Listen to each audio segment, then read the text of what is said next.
Mis hermanos y amigos, muy buenos días. Grande y maravilloso es nuestro Dios, digno de suprema alabanza. Invitados estamos todos en esta mañana especial para unirnos en alabanza y adoración al Rey de Reyes y Señor de Señores, y pedirle a su Espíritu Santo que llene nuestra vida más y más de Él. El Espíritu Santo quien nos acompaña, el Espíritu Santo quien tiene poder para dirigir nuestras vidas. ¡Aleluya!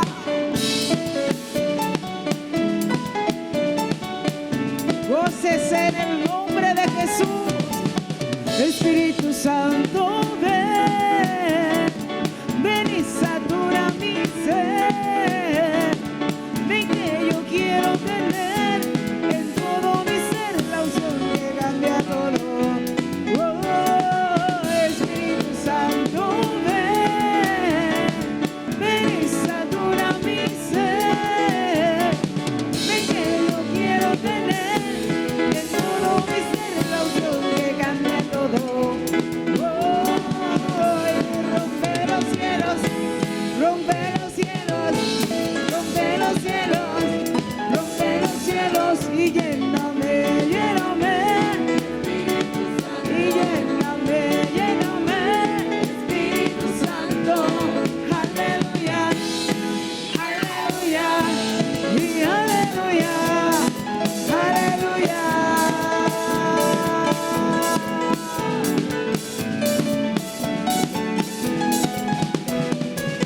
Señor, invade mi ser, porque de ti tengo sed. No quiero ser como ayer y quiero un nuevo mover de tu Espíritu Santo.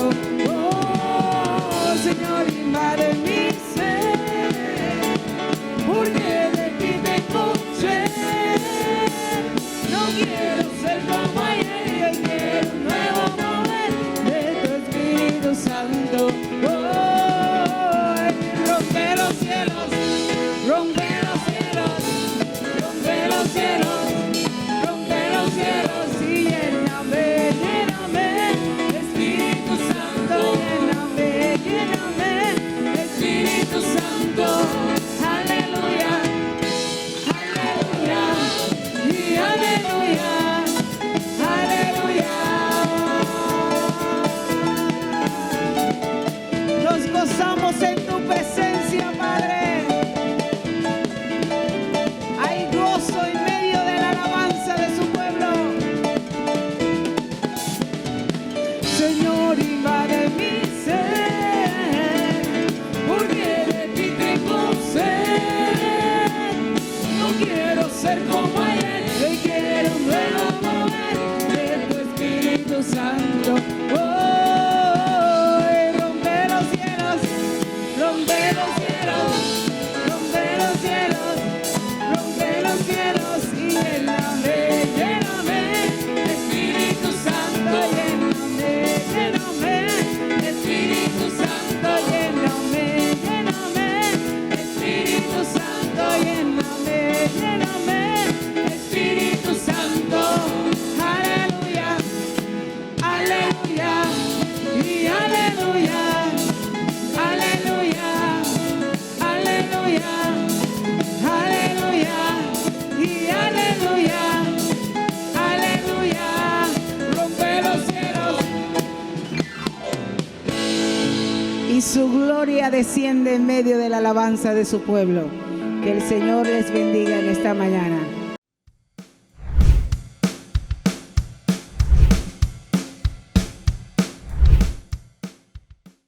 Bendiciones para todos.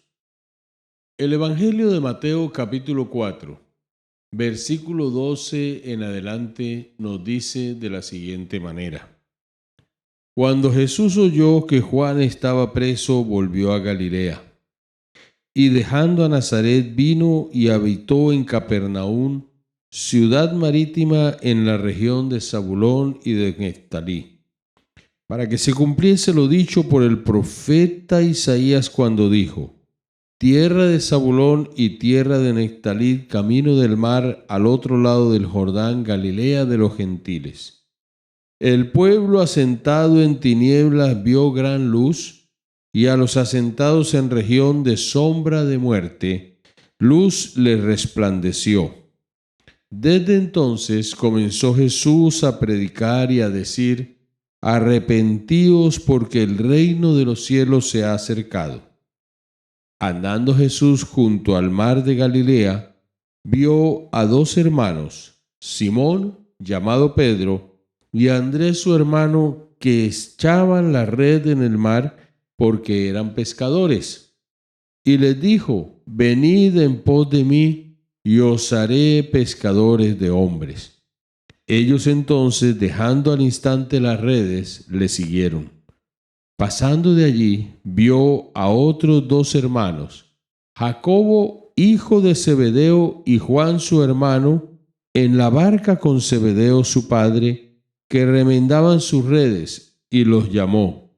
Y ellos, dejando al instante la barca y a su padre, le siguieron. Venid en pos de mí. Después de la victoria del Señor sobre la tentación en el desierto, que el enemigo de nuestras almas y el enemigo del alma del mismo Señor Jesucristo le infringió, y de la cual el Señor salió victorioso, citándole la Escritura de una manera vehemente, firme y clara ante cada una de las insinuaciones del enemigo, Jesús inició su ministerio público, que culminaría en su obra redentora en la cruz. La victoria sobre el tentador al comienzo de su ministerio demostró dos hechos importantes. El primero, la derrota de Satanás. Y el segundo, Jesucristo tiene autoridad sobre las fuerzas de maldad. Cuando fue al desierto, el Señor fue lleno del Espíritu Santo, pero cuando volvió lo hizo en el poder del Espíritu Santo. Y el poder del Espíritu Santo caracterizó el ministerio del Señor Jesucristo desde su comienzo hasta el final. Fueron muchas, pero muchas las personas que fueron bendecidas por el ministerio del Señor cuando estuvo de manera presencial en la tierra, y muchas de esas personas experimentaron el poder de Jesucristo en sus vidas, trayendo liberación, sanidad, trayendo renovación, fuerzas, vitalidad a sus vidas. Todo aquel que se acercó sinceramente al Señor Jesucristo recibió su bendición y fue lleno de la presencia del Señor, y muchos de ellos le siguieron, mas no todos fueron sus discípulos. Al iniciar su ministerio, los evangelistas, Mateo, Marcos, Juan, nos dicen cómo el Señor llamó a sus discípulos y cómo los preparó para continuar la tarea de la gran comisión. Lo primero que podemos decir es que no era gente ociosa, no era gente que no tuviese nada que hacer.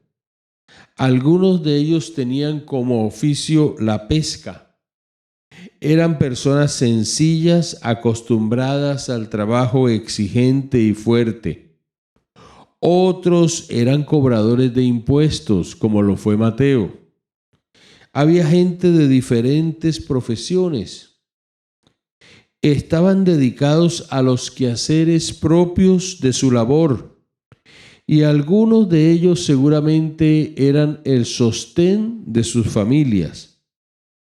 En el caso de Pedro y Andrés, su hermano, nos dice que estaban en sus labores de pesca echando la red en el mar. ¿Por qué? Porque sencillamente eran pescadores. Y les dijo: venid en pos de mí y os haré pescadores de hombres. Ante el llamado de Jesús, la respuesta de ellos fue seguirle de inmediato. Luego llamó a 2 hermanos, Jacobo y Juan, que eran hijos de Zebedeo, que estaban en la barca remendando la red y acompañando a su padre en esta labor.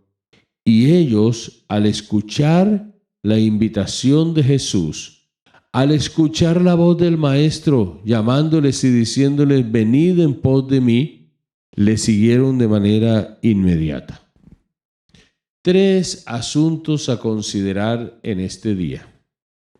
Primero, el llamado del Señor está íntimamente ligado no a que le sigan por seguirle, sino que podríamos decir que su llamado tiene que ver con venid al arrepentimiento.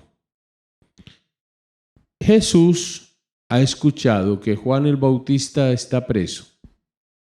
Y Juan el Bautista fue el que preparó el camino del Señor.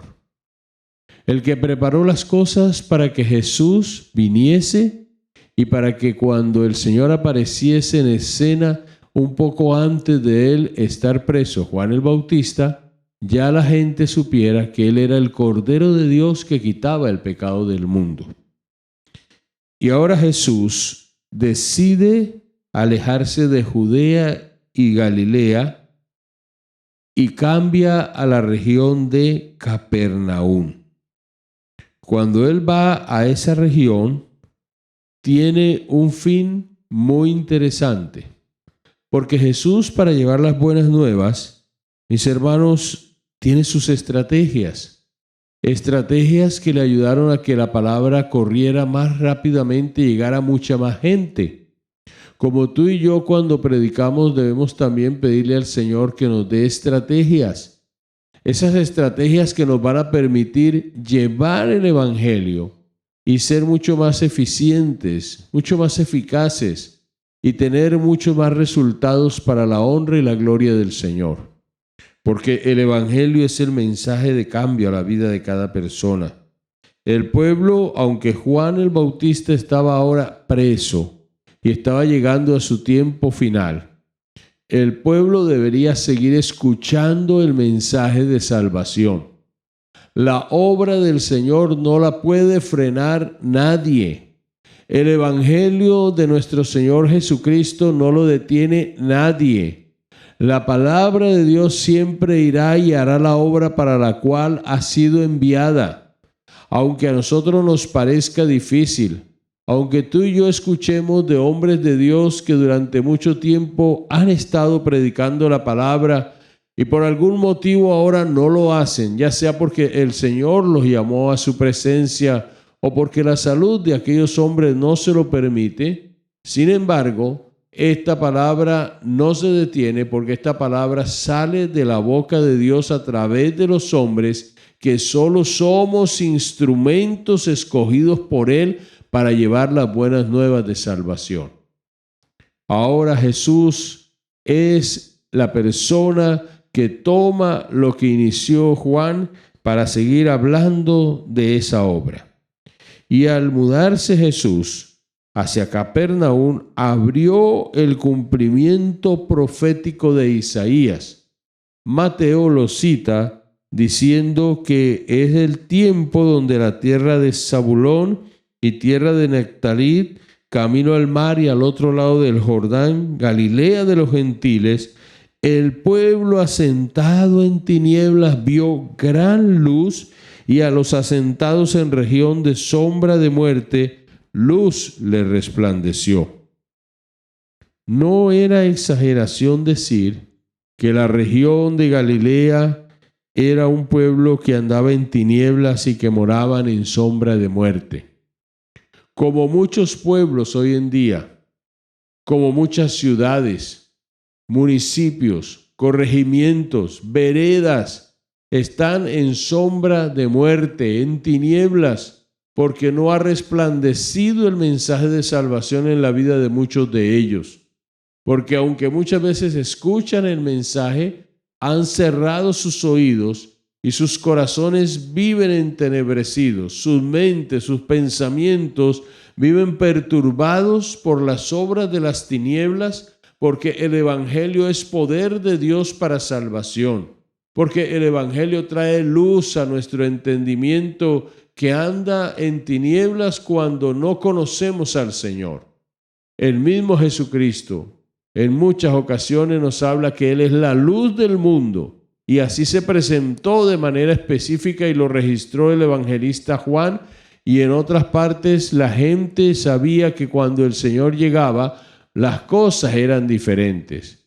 No era la luz física que nosotros disfrutamos, ni la luz que tenemos en nuestra casa como resultado de una energía que viene a través de todo lo que ya nosotros sabemos como es la luz eléctrica, sino esa luz que solamente tiene el Señor y que alumbra el corazón y la vida de cada ser humano que se acerca a Él.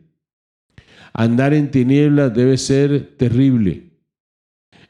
Pero esas tinieblas espirituales es lo peor que puede pasarle al ser humano, porque hay gente que carece de la luz de sus ojos físicos. Pero el carecer de la luz de los ojos físicos, la gente muchas veces se adapta. Hay mucha gente que ha aprendido, ha estudiado, aún leen así, desarrollan otros sentidos. Pero las tinieblas que vienen como resultado del pecado, de no acercarse al Señor, son tinieblas que causan pánico, que causan desolación y tristeza. Y amigos, si tú no tienes a Jesucristo, espiritualmente tienes tinieblas y tu alma va de tropiezo en tropiezo, tu vida puede ir de caída en caída y nada de las cosas de este mundo pueden darte la satisfacción de tu alma. Muchos de los que estaban en esa región eran gentiles, sin los privilegios que los judíos estaban rechazando al no aceptar a Jesús. Y es bueno aclarar para aquellos que no conocen que cuando en la Escritura encontramos la palabra gentiles se refiere a todo aquel que no es judío. Bien, en esa región nos dice el Evangelio de Marcos, capítulo 1, versículo 29, ahí en Capernaum estaba el hogar de Pedro. Ahí Jesús llegó y al llegar allí sanó la suegra de Pedro. Y era una región donde, como habitaban muchos gentiles, los judíos despreciaban esta región. Pero el Señor Jesús no desprecia a nadie. En el alma, en la mente, en el corazón, en la esencia del amor de Dios, no cabe la palabra prejuicio ni desprecio para con nadie. Amigo que me estás escuchando, en este tiempo cuando la iglesia está hablando de las buenas nuevas de salvación, cuando estamos en la renovación de la gran comisión, como la tarea magna que el Señor nos ha encomendado, cualquiera que sea tu situación, cualquier pecado, cualquier circunstancia que te rodee, quiero decirte en este día que el Señor tiene sus brazos abiertos y te llama a la reconciliación con Él. Te llama para que tú te acerques y le busques con todo tu corazón y empieces a vivir una vida realmente rendida a los pies del Señor Jesucristo y una vida nueva que solamente en Él encontramos. Y Jesús en ese lugar estaba estableciéndose. La gente que se consideraba como desterrada tuvo una oportunidad de oír el Evangelio. Y esto es maravilloso para todos nosotros. Cuando la gente rechazaba el mensaje en una ciudad o aldea, Jesús se iba a otros lugares donde todavía no lo habían escuchado.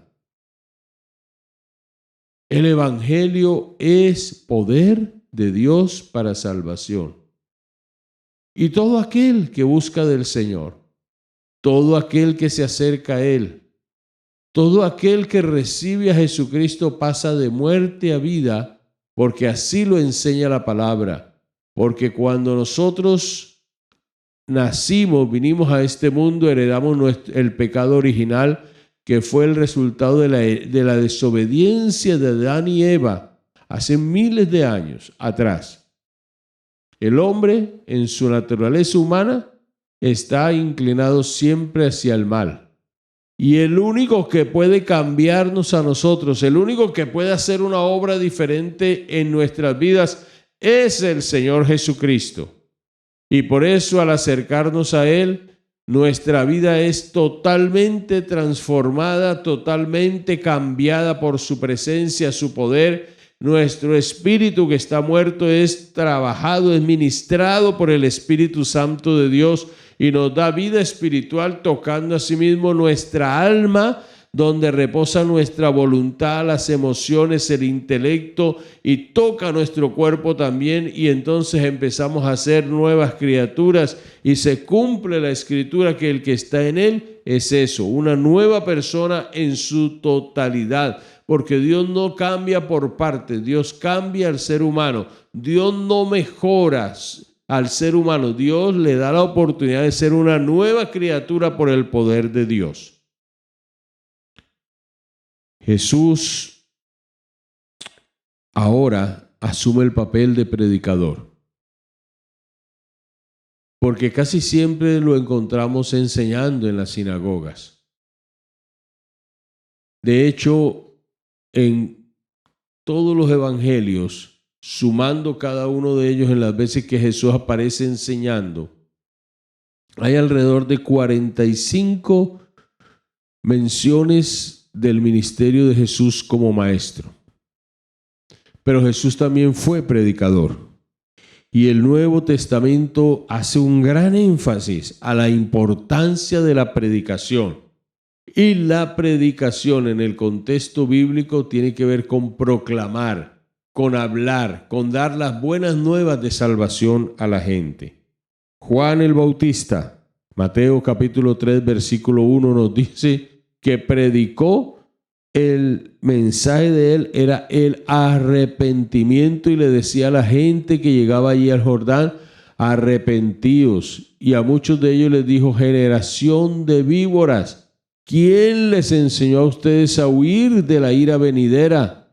Porque el hombre camina tranquilamente y ese tranquilo va entre comillas diciéndole o diciéndose a sí mismo nada pasará y peca de una manera indiscriminada así como a él le parece.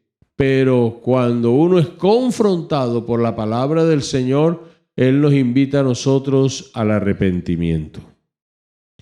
Y el Señor está allí, mis queridos hermanos, también enseñando y predicando acerca del arrepentimiento.